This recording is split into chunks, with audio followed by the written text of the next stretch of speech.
በስመ አብ ወወልድ ወመንፈስ ቅዱስ አሐዱ አምላክ አሜን። የተወደዳችሁ እግዚአብሔር ቤተሰቦች የእናታችን የእመቤታችን የቅድስት ድንግል ማርያም የአስራት የቃል ኪዳን ልጆች ወደደን ባፈቀረን በአንድያ ልጁ በኢየሱስ ክርስቶስ ፍጹም ሰላም እንደምን ቆያችሁ? አሜን። አምላካችን ስሙ ዘወትር የተመሰገነ የተወደደ ሲሆን ለእግዚአብሔር ቅዱስ ፈቃድ የሐዋርያት ሥራ ጥናታችንን እንቀጥላለን። እግዚአብሔር አምላካችን በቸርነቱ እንዲያስተምረን የእርሱ ቅዱስ ፈቃድ ይሆንልን።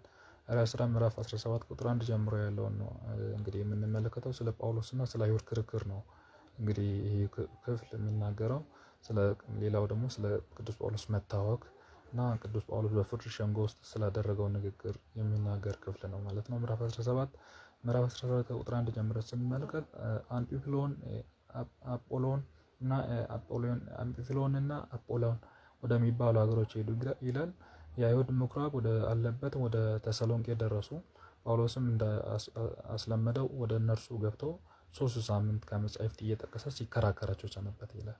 እንግዲህ የብሉያትን የሚያውቅ መሆኑ ቅዱስ ጳውሎስ የሚጠቅመው የብሉይ የሚያውቁ ከአይሁድ ጋር ሲገናኙ የመነጋገር እድል ነበረው እና 3 ቀን ያህል ሲከራከሩ ሰነበቱ የሚለው እነሱን መጀመሪያ የእነሱ ቀናተኛ እና እነሱ አገልጋይ እንደነበረ ያውቁታል።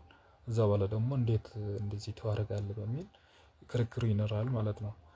ከዚህ በኋላ ክርስቶስን እንዲሞት ከሙታን ተለይቶ እንዲነሳ እየተረጎመ እያስተማራቸው ይሄ እኔ ነገርኳችሁ ኢየሱስ እርሱ ክርስቶስ ነው ብሎ ስለ ክርስቶስ በግልጽ መናገር ጀመረ። ይህ ነበር ከእነርሱም ከደጋጎች ከአረማውያን ብዙዎች ሰዎች ከታላላቆች ሴቶች ጥቂት ያይደሉ አምነው ከጳውሎስ ትምህርት ከሲላስ ጋር ሆኑ። የማያምኑ አይሁድ ግን ቀኑባቸው። ከገበያ ክፉዎች ሰዎችን አምጥተው ሰዎች ሰብስበው አገሪቱን አወኳት፣ ፈልጓቸው። የኢዮሳስያን ቤትንም በረበሩ። ወደ ሕዝቡም ሊያወጣቸው ሽተው ነበር። ባጧቸው ጊዜ ኢያሶንን ጎትተው በዚያ የነበሩ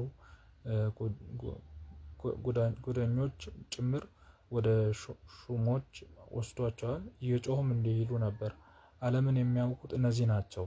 ወደዚህም መጥተው ይህን የኢየሱስን ተቀበሏቸው፣ እነርሱም በቄሳር ላይ ወንጀል ስራ ይሰራሉ ብሎ እንግዲህ ከፖለቲካው ጋር አገናኝተው መክሰስ ጀመሩ ማለት ነው፣ ቅዱስ ጳውሎስና ሲላስን ማለት ነው። በዚህ መልኩ ሐዋርያት ሥራ ምዕራፍ 17 ክስ እንደነበረ ቅዱስ ጳውሎስ ይከሰስ ሲላስና ቅዱስ ጳውሎስን በወንጀል አውቆ ይከሱ እንደነበረ በተንኮል በሴራ ማለት ነው። ከዛ በኋላ ህዝቡም ከተማ ሹሞችም ይህን በሰሙ ጊዜ ታወቁ። ከኢያሱና ከጓደኞቹ ዋስ ተቀብሎ ሊቀጧቸው ማለት ነው። እንግዲህ መከራ ሊያጸኑባቸው ጮሁ በቃ። ምክንያቱም በህጋቸው ላይ በህይወታቸው ላይ የሚመጣ ነገር እንደ ህዝብ ያልሰማውን ነገር በማያውቀው ነገር ሆ ብሎ መነሳት እንደው በእውነት ልንረጋጋበት የሚገባ ጉዳይ ነው። ወንድሞቹ ግን ጳውሎስና ሲላስን በሌሊቱ በሪያ ሸኟቸው። በዚያ በደረሱ ጊዜ ወደ አይሁድ ምኩራብ ገቡ። በተሰሎንቄም ካሉት እነርሱ ይሸሻሉ፣ በፍጹም ደስታ ቃላቸውም ተቀብለዋልና ነገሩም ወደ አስተማራቸው እንደሆነ ለመረዳት ዘወትር መጻሕፍትን ይመረምሩ ነበር። እንግዲህ የመጀመሪያዎቹ ክርስቲያኖች በዚህ አይነት መከራ ውስጥ እንኳን እያለፉ መጻሕፍትን ያነቡ ነበር። አሁን ለእኛ ላለን ክርስቲያኖች አብነት አርአያ ነው። መጻሕፍትን መመልከት፣ መመርመር፣ የመጻሕፍትን ሀሳብ ለመረዳት መሞከር ወደ እግዚአብሔር ያቀርበናል እና በዚህ መልኩ ቅዱስ ጳውሎስ ክርስቲያኖቹ እንደዚህ እንደነበረው ቅዱስ ሉቃስ በዚህ መልኩ ይነግርልናል ማለት ነው። መጻሕፍትን ይመረምሩ ነበር። ከመካከላቸውም ያመኑ ብዙዎች ነበሩ። ከአረማውያን ወገን የሆኑ ብዙ ደጋግ ሴቶች ነበሩ፣ ወንዶችም ብዙዎች ነበሩ። በተሰሎንቄ የነበሩ አይሁድ ግን ጳውሎስን በብርቢያ የእግዚአብሔርን ቃል እንዳስተማረ ባወቁ ጊዜ ወደዚያ መጥተው ሕዝቡን አወኳቸው። ያን ጊዜ ወንድሞቹ ጳውሎስን ሸኝተው ወደ ባህር አደረሱት። ሲላስና ጢሞቴዎስ ግን በዚያው ቀሩ። ጳውሎስ የሸኙት ሰዎች እስከ አቴና ከተማ ድረስ አብረውት መጥተው ነበርና ፈጥኖ የሚከተሉት ዘንድ ወደ ሲላስና ወደ ጢሞቴዎስ ላኩላቸው፣ ተመለሱ። እንግዲህ በዚህ መልኩ መከራ ሲኖር እየሸኙ እየተሰደዱ ከሀገር ወደ ሀገር እየተሰደደ ነው የቅዱስ ጳውሎስ አገልግሎት። በጣም የሚገርም ማለት በዚህ አይነት መከራ በዚህ አይነት ፈተና ምንም አይነት ትራንስፖርት ሳይኖር ከየሀገሩ እየተዘዋወረ መከራ እንደሚደርስ እያወቀ ክርስቶስ ለራሴ ዕቃ አድርጌዋለሁ ብሎ እርሱ የመረጠው በእውነት ምርጥ ዕቃ የሆነ ሐዋርያ ድንቅ ሐዋርያ ነው ቅዱስ ጳውሎስ ማለት ነው። ቀጥሎ ስለ ቅዱስ ጳውሎስ መታወቅ። ጳውሎስን በአቴና ሆኖ ሲጠብቃቸው ከተማው ሁሉ ጣዖት ሲያመልክ ባየ ጊዜ ልቦናው ተበሳጨ።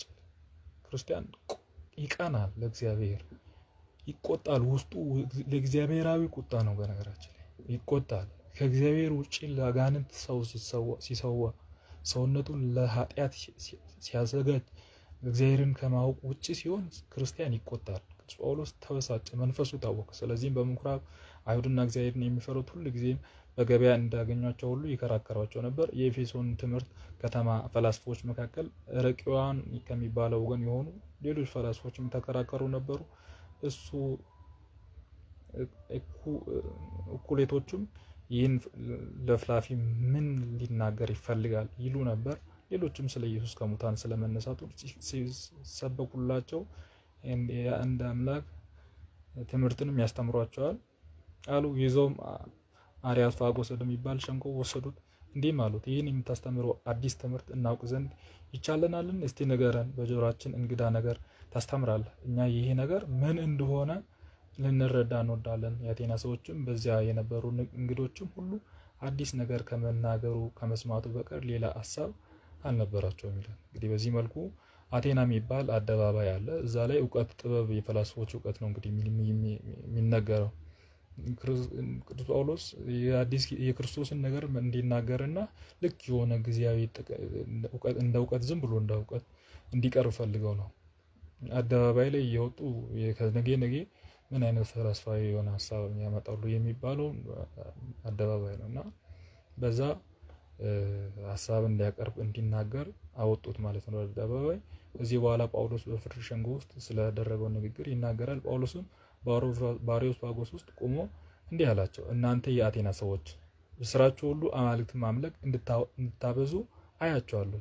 በዚህ ሳልፍ ለማይታወቅ አምላክ የሚል ጽሕፈት ያለበትን የምታመልኩበትን መሰዊያችሁን አይቻችኋለሁ። እነሆ እኔ ይህን ሳታውቁ የምታመልኩን እገልጽላችኋለሁ ብሎ እነሱ ለካ ጣዖት እያመለኩ ብዙ ጣዖትን እንግዲህ አይዛብ ብዙ ጣዖትን በማምለክ ነው የሚያምኑት እና የዕለት ጣዖት አለ፣ የቀን ጣዖት አለ፣ የማታ ጣዖት አለ፣ የዝንብ አለ፣ የሳር አለ፣ የክረምት አለ፣ የእሸት አለ እያለ በጣም ማት ጣዖትን በማምለክ ነው። ብዙ ጠባቂው ጣዖት ብዙ በመሆኑ ብዙ ሲሆን ጠባቂው ብዙ ነው የሚሆን። ከዛ ግን አንዱን ለማናውቀው ብሎ እና ለማናውቀው ያላችሁትን ነገር ልንገራችሁ ዛሬ ላስረዳችሁ ብሎ ቅዱስ ጳውሎስ ባላሰቡበት መንገድ መጣ ማለት ነው። እነሆም ይህ ሳታውቁ የምታመልኩትን ገልጽላችኋለን። ዓለምና በእርሱ ያለውን ሁሉ የፈጠረ አምላክ እርሱ የሰማይና የምድር ነውና ጌታ ነውና በሰራው መቅደስ አይኖርም። ሰው በሰራው መቅደስ አይኖርም። እንግዲህ ባለፈው ተነጋግረናል። ሰው በሰራው መቅደስ አይኖርም ማለት እኛ ቤተ መቅደስ ብንሰራም እግዚአብሔር ቀድሶ ነው የሚኖረው። እናቱ ደግሞ ሰው በሚያውቃት በስጋዊ ግንኙነት የወለደች አይደለችም። ስለዚህ እግዚአብሔር ቤተ መቅደስ ልዩ ነው። ሰው በሰራው አይኖርም። በስጋ በግንኙነት በጋብቻ አይደለም ክርስቶስ የተወለደው። ሌላው መስቀሉ ሰው በሰራው አይደለም። እውነት ነው፣ አይሁድ ነው አመሳቅሎ የሰቀሉት። ግን እርሱ በመረጠው በዛ መልኩ መስቀል ተሰቅሎ ሞቶ ዓለምን ለማዳን እቅድ ነበረው ነው። በዚህ መልኩ ሰው በሰራው አያድርም ብሎ ራሱ ሰማይና ምድርን የፈጠረ ጌታ እንደሆነ ስለ ክርስቶስ መናገር ጀመረ። እርሱም ሕይወትና እስትንፋስ ላለው ነገር ሁሉ ለሁሉ ይሰጣል። እንደ ቸርነቱ እንደ ችግረኛ የሰው ልጅ አያገለግለውም። እርሱ በምድሩ ላይ ይኖር ዘንድ ሰዎችንም ሁሉ ከአንድ ሰው ፈጠረ። ይኖርበት ዘንድ ዘመኑና ቦታውን ወስኖ ሰራላቸው። ምናልባትም ያገኙ እንደሆነ እግዚአብሔር ይፈልጉት ዘንድ ነገር ግን ከሁላቸውም የራቀ አይደለም ብሎ ክርስቶስ እግዚአብሔርን በቅርብ ያለን ከኛ ውስጥ ያለ መሆኑን በዚህ መልኩ ነገራቸው ማለት ነው። ለሁሉም እስትንፋስ ሰጥቶ ሁሉንም ፈጥሮ የሚያኖራቸው እርሱ እንደሆነ በዚህ መልኩ መሰከርላቸው። እኛም በእርሱ ሕይወት እናገኛለን፣ በእርሱም እንቀደሳለን፣ በእርሱም ጸንተን እንኖራለን። ከመካከላቸውም እኛ ለዘመዶቻችን የሚሉ ፈላስፎች አሉ። እንግዲህ እኛ የእግዚአብሔር ዘመዶች ከሆን በሰው ዕውቅና ብልሃት በተቀረጸ በድንጋይ ብር በወርቅም አምላክነት ልንመስለው አይገባም።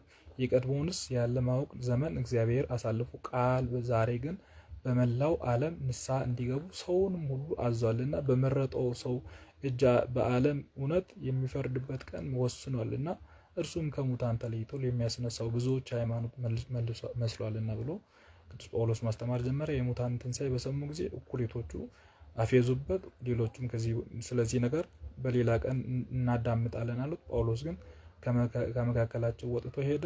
አምነውም የተከተሉ ሰዎች ነበሩ። ከእነርሱም አንዱ በአርዮስፋጎስ ባለስልጣኖች ወገን የሆነ ዶናሲዮስ ነበረ። ደማርስም የምትባል ሴትም ነበረች። ሌሎችም አብሯት ነበረ ብሎ ቅዱስ ሉቃስ ሐዋርያት ሥራ ምዕራፍ 17ን በዚህ መልኩ አውሬስፋጌዎስ ላይ የነበረውን የቅዱስ ጳውሎስን ትምህርት አንዳንዶቹ ደግሞ የሙታን ትንሣኤን እንዳፌዙበት ከዛ ደግሞ አንዳንዶቹ ደግሞ በጣም ትላልቅ ሰዎች ዶናሲዮስን የሚሰሉ ትላልቅ የቅዱስ ጳውሎስ ተማሪዎች አምነው እርሱ እንደተከተለው ይናገራል ማለት ነው። በምዕራፍ 17 ያስተማረን የመከረን የገሰጸን የቅዱሳን አምላክ ስም ዘወትር የተመሰገነ የተወደሰ ይሁን። እግዚአብሔር ቢፈቅድ ምዕራፍ 18 እንማማራለን። ወስብሐት ለእግዚአብሔር።